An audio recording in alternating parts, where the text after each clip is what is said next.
Hey everyone, welcome to today's edition of One Single Story, where each weekday we tackle a single relevant question based on our Bible reading for that day. And this week we're reading the book of 2 Corinthians, and today I'm joined by Jay Rivenbark and Sheryl Daughety, so we're going to dive into a question from 2 Corinthians 4.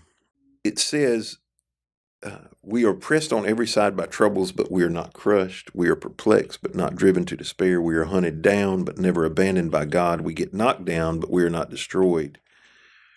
Through suffering, our bodies continue to share in the death of Jesus so that the life of Jesus may also be seen in our bodies. Yes, we live under constant danger of death because we serve Jesus, so that the life of Jesus will be evident in our dying bodies. So we live in the face of death, but this has resulted in eternal life for you. That is why we never give up. Though our bodies are dying, our spirits are being renewed every day, for our present troubles are small and won't last very long, yet they produce for us a glory that vastly outweighs them and will last forever. So he talks about all the trouble and pain they're facing, and in their situation, they literally under threat of death, probably more so than us. Certainly more so than us, not probably, but certainly more so than us. But he says that all of this pain and trouble produces a glory. So the question I have is, what kind of glory does trouble and pain produce of us? What is he talking about? Is he talking about eternal? Is he talking about earthly? And how does that apply? I think the answer is both earthly and eternal benefits. Verse 10, he says, through suffering, our bodies continue to share in the death of Jesus so that the life of Jesus may be seen in our bodies. What I take from that is, and I'm not good at this, I'm just going to go ahead and say it, that if I'm suffering, hurting, struggling, it's rare that I say, you know what, this is a great reminder of what Jesus went through for me and how he suffered, and I'm reminded of the great work and sacrifice he did, because my tendency, and I think most of our tendencies are, when we're going through those times, pain, suffering, anguish, we're praying for deliverance. Rescue me, get me out of this thing. And I think it should be a reminder to us as we're suffering that Christ suffered, and also that as he ultimately died, but he rose again, that it should cause us to realize, as these bodies are tired, they're weak, they're broken, they're frail, and ultimately, if Jesus doesn't come, we're going to go by way of the grave. But it should be a reminder that it's not always going to be this way. There's a resurrection and a new body ahead of us. And again, I don't necessarily do a good job always correlating between the two. Don't you ever get sick though, and you're like, man, I'm so thankful to be happy. I mean, so thankful to be healthy the rest of the year. You don't ever think that? I do think that a lot, because you just get reminded. Yeah. Well, even when you are sick, it just reminds you, like, of all the good. Gosh, I feel so good. Like 95% of the time, it's amazing that we take it for granted all the time. I probably do, and I will tell you that without fail, the majority of the times I get sick, it is my body saying, or the Lord, whichever one, you need to dial it back a notch. Making you rest. Right. If you ain't going to go get in the bed, I'm going to put you in the bed, and you don't, that's what I see most of the time. I'm overdoing it, and I need to stop. There are times where I am thankful for my health. Recently, I've even thought about, how thankful I am. I'm more likely to be thankful for my health than I am to take the approach, Lord, thank you for this suffering. It helps me feel a little more like Jesus. I don't think in those terms. I do think in terms of, man, whatever is on the other side of this is going to be really good. Yeah. I do think in those terms, and the struggle is to be patient in those moments. That's the struggle, is how do I be patient? Because my natural tendency is, all right, there's a problem. Let's come up with a solution and fix it. How do we fix it? And I'm not convinced that that's what God always wants, is for us to fix it. There's a lesson to learn in it. And, I was just talking to Wendy before we came in here to record, and I said, my natural tendency is not to be overly compassionate. That's my natural tendency. It's not that I'm not. It's just that I not to express it. Mm-hmm. If I see you suffering, I'm going to try to find a way to relieve your pain. That's kind of how I'm going to think. But recently, I have recognized there have been situations where I was responding, and what I wanted and needed what I wanted to say was only the facts.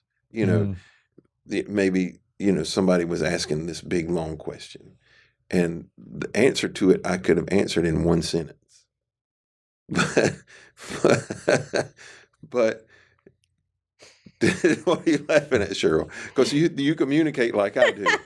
Well, when you were just saying I could have said it in one sentence, I was thinking, well, what's wrong with that? Sure, why didn't you?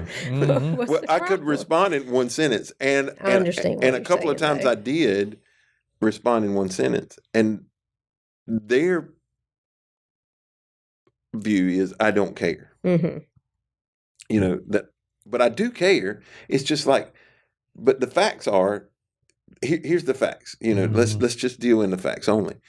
And one of the things I'm trying to learn in this process is that sometimes I have got to.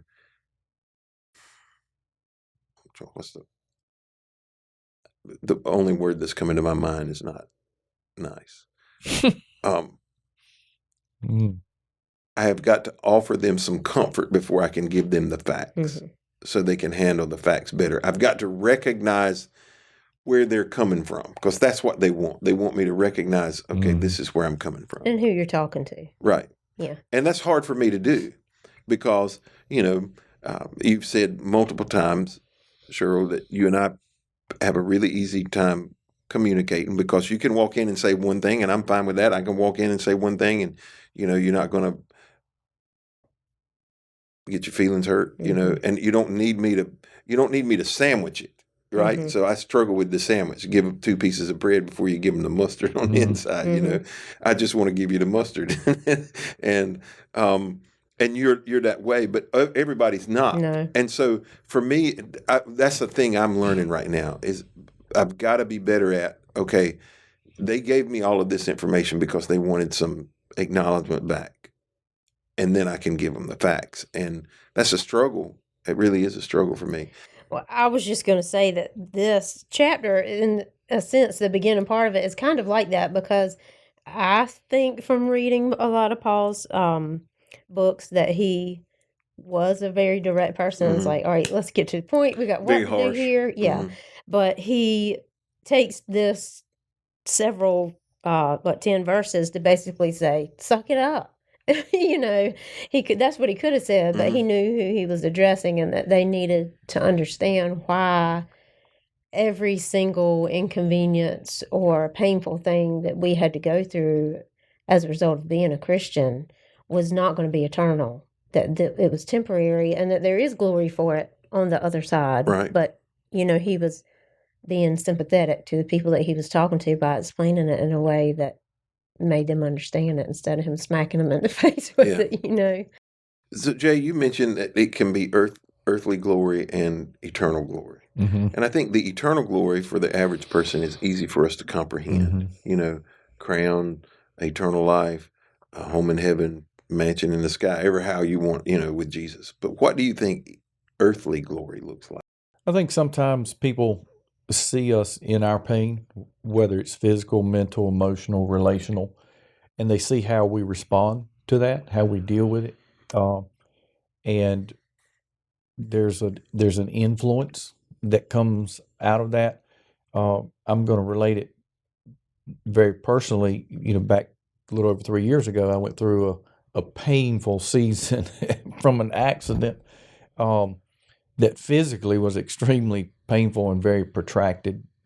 mentally, emotionally, sometimes spiritually, even relationally. It brought about pain of various sorts. But through that process, I came out a different person.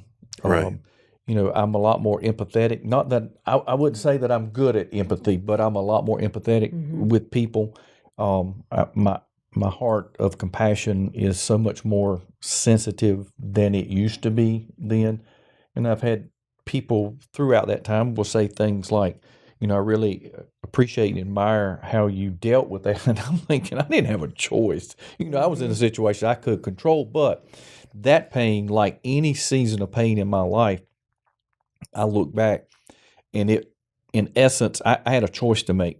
I could run to God or I could run away from Him, in that and blame.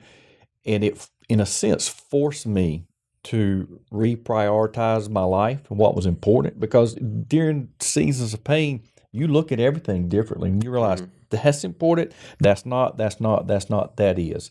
And so there's a lot of benefits that come out of that. And just being to a place where all you have is God to rely on, that relationship becomes so enriched and powerful. And I'm just going to say it, I would never choose to go through a season like that for the benefits, but the benefits are available if we process it the right way. In that season that you reprioritize, Mm-hmm. when you come out of it Mm-hmm. and life returns back to semi-normal, Mm-hmm. everything gets okay. Have you seen yourself let your guard down and pick back up some of the things that you didn't think were important? And if so, how did you deal with it? Yeah, that's easy to do. It's a natural tendency, whether not necessarily even bad things, but say habits, time commitments, for instance. Where, during that specific season, I mean, focus was strictly on relationship with God, praying, um, a few close relationships that were pouring into me and I was pouring back into them.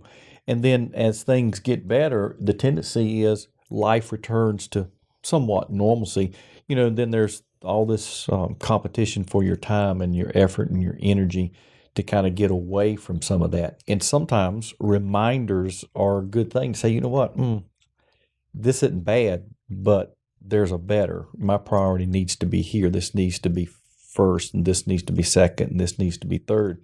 And so to answer the question, yeah, it's easy to revert back to prior ways of doing life if you're not careful, and lose some of that of what you learned or experienced early on. Yeah, the place I see that, and this is uh, it's not about the glory piece of it, but it's how I see us creep. We learn these lessons. I see people lose weight, Mm-hmm. and then they let their guard down. Yeah. They pick up bad habits again. I've been processing and praying about something, and personally, and I worked through a situation several years back that God intervened in hindsight, almost miraculously. That's the way I would look at it. And um, I was just so thankful. It wasn't a good or bad, it wasn't sin or anything like that. It was just like God intervened and allowed something to take place. And I have seen myself almost walk that back, you know, thinking, what, okay, now I can do this. Now I can handle this. It frees that up. And I have come to the conclusion that at times what I think happens is God allows us to learn some things that open avenues for us. And then we think, okay, I'm doing this, but I can also do this. And the reason why he opened up that door was not so we could do both. It was so we didn't do this and we only did this. And it's been a really challenging lesson for me, because I'm a person that keeps a lot of things happening, all the time. And I'm learning that, okay, I think I would speak for God. Today, what he was saying to me is, I set you up to do something, and then you decided to add something on top of it. Why did you do that? Why? And so, you're right back at that point where you were before, maybe in a better place. Yeah. Without a doubt, but still, and I think the lessons that we learn, we have to constantly be relearning, or it takes a tremendous amount of discipline not to repeat it. Yeah, I would agree, and I would even say it this way as it relates to this reading and talking about all the struggles, the pain, the suffering, and those things. That the quicker we find relief or healing or deliverance from, the easier it is to go back to where we were. Yeah, no doubt. Yeah. I think about, I saw my mom a number of years ago. Well, I shouldn't say a number, but in the last 5 or 6, 7 years, she ended up having to have a stent, and so she had to do some rehab. And there were some physical things that she wanted to do, or had to do, and so for a period of time, it really improved her body. She lost some weight. She was more physically active, but once she got past it, like, she stopped again. And I hate, it's hard to watch. You see it, and I think all of us are that way on a regular basis. That God, he puts us through something to learn a lesson, and then we learn it and we make some corrections, but then we come out of it, and once we're free from that pain, we revert right back to what our old, at least some version of our old habits. That's what I would say. Well, thank you for joining us today on this edition of One Single Story. We hope that you'll be back with us tomorrow as we continue our conversation around the book of 2 Corinthians.